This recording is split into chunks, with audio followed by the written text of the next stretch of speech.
Hey everyone, welcome to the free Get Started Podcasting YouTube course. My name is Robert Garza. You're going to see these videos in front of all the modules, urging you to watch the channel trailer first.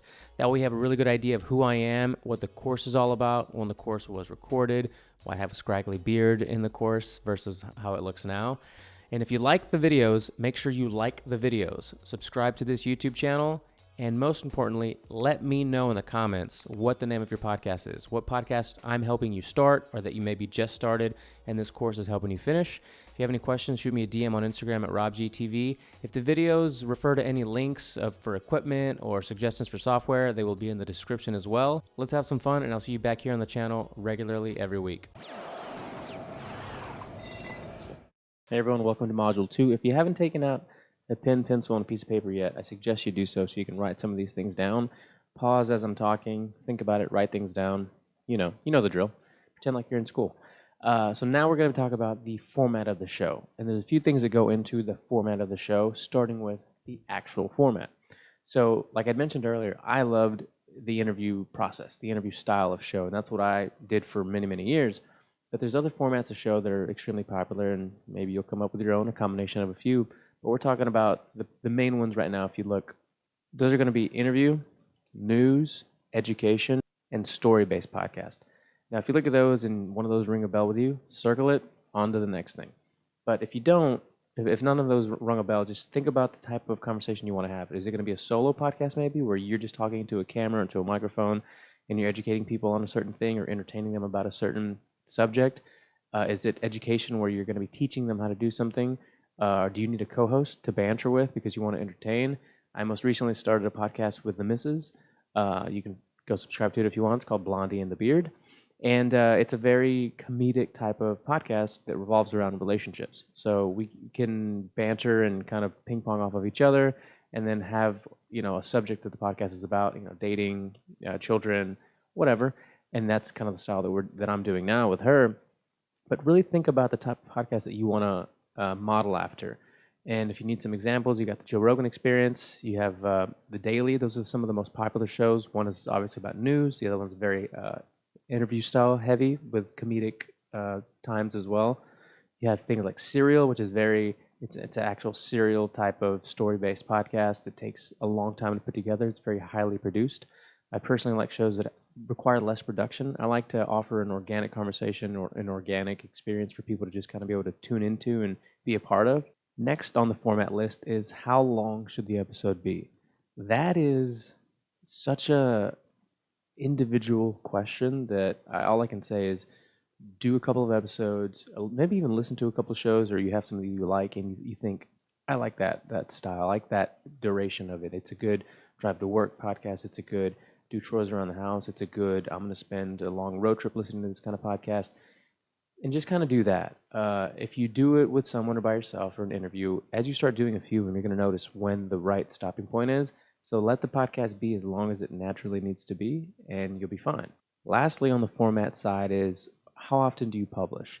Okay, let's say that you understand how important it is for you and your show to become a part of someone else's routine, part of their life, a part of what they do on a day-to-day basis or a week-to-week basis. That's how often you should publish. If it's something you want to do on the side as a hobby, maybe do it commit less often. What you want, basically what I'm saying is you want consistency.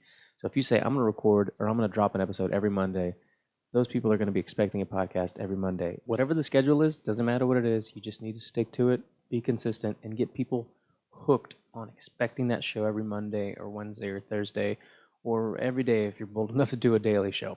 That's the most important thing, is just consistency. It's going to be super important for that in order for them to associate your podcast with their day-to-day lives. Now, we're going to get into artwork. I was going to cover this later in the series, but it's better to do it this early in the course because you're going to need it for other steps later. And I want you to be thinking about it now, even if you don't get it done tonight, even if you don't finish this video and work on it now, you're going to need to have it done before you get to the later parts of the course. And that's with the cover art that's going to be on iTunes, that's going to be on the actual apps themselves. So when people listen on iTunes, Spotify, Stitcher, and so on, there's going to be an artwork. You probably know some off the top of your head that It's like, I know the Daily's artwork, or I know Joe Rogan Experience artwork, or I know maybe listen to Blondie and the Beard. I know their artwork.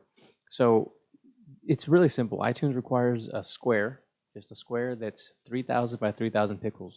You can go to canva.com, which is a free service, a free website, which I'll kind of give you a short little demo of right now, and make it yourself. Make it super simple, like the name, the color scheme you want to use, maybe some images that you have or images that they have there as far as stock photos go, and stick to that so that when you get to the part later in the course where you're setting up the host and submitting the podcast itself, you have something to go off of, because you might want to go to Fiverr.com or have a friend actually create a really, really cool logo that's going to take a few days to a week.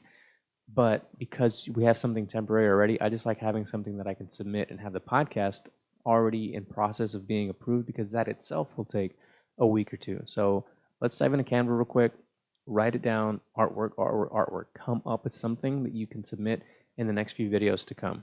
All right, so here we're at canva.com. If you've never used it, it's a really cool resource. It's free. I mean, they have a premium version, a pro version, but the free version has almost everything you're ever going to need when it comes to creating flyers and cards and cover arts and Twitch banners and YouTube thumbnails. So if you've never used it, it's a great resource. It's not the best design software or platform you could possibly use, but if you're not a designer, this is amazing. So for our cover art, we're just going to create a design. We're going to do a custom design, and it's going to be 3,000 by 3,000. I'm going to create it. It's going to give us our canvas here. And from here, you just start designing whatever you want. If you've never used it, just start playing with the templates. You can upload your own photos. Just don't use stuff that's obviously copywritten. Don't use anything that's related to Apple itself, because they will not approve it later. Well, let's just say we want to do that. Something better. Come on. The Babysitters. The Babysitters Inc. Maybe it's the Babysitters Pod. Boom. And that's your cover art. You would just save this as a PNG, and you'll have it ready to go in a couple of videos from now when we're actually uploading it onto our host. And then for the approval process, you'll have it.